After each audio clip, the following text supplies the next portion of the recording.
প্রিয় বন্ধুরা, এখন থেকে আপনি চাইলে পুলিশ অথবা সিআইডি দের মতন যে কোনো নাম্বারের কল লিস্ট বের করে নিতে পারবেন। মিস কল, ডায়াল কল, এমনকি রিসিভ কলের ইনফরমেশন গুলো আপনি বের করতে পারবেন।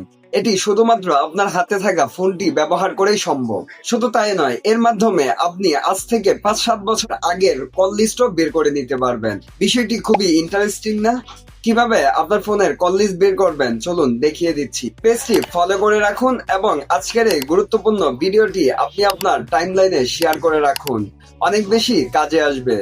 প্রথমেই আপনি আপনার ফোনের প্লে স্টোরে প্রবেশ করে নেবেন, দেন সার্চ বারে গিয়ে লিখবেন E2PDF SMS call backup register অ্যাপসটি সার্চ করে নেবেন। দেন নর্মালি অ্যাপসটিকে আপনি ইনস্টল করে নেবেন। এরপর ওপেন বাটনে ক্লিক করে অ্যাপসটিতে প্রবেশ করে নিতে হবে। দেন আপনি ক্লিক টু কন্টিনিউ বাটনে প্রেস করবেন। এরপর খেয়াল করবেন প্রথমেই রয়েছে জেনারেল কল লগগার, সেটিতে প্রবেশ করবেন। এরপর বাম পাশের ডেডলাইনে ক্লিক করে আপনি কত তারিখ থেকে কত তারিখের কল লিস্ট বের করতে চান সেটি সিলেক্ট করে নেবেন। এরপর যে কোনো একটি নাম টাইপ করে এক্সপোর্ট টু পিডিএফ অপশনটিতে ক্লিক করে দিবেন, দেন অ্যালাউ করে দিবেন, আবারও অ্যালাউ করে দিবেন। এরপরই আপনার কাঙ্ক্ষিত ফলাফলটি আপনার সামনে পিডিএফ আকারে চলে আসবে। আশা করি ভিডিওটি আপনাদের উপকারে আসবে। দয়া করে এটিকে কেউ খারাপ কোনো কাজে ব্যবহার করবেন না।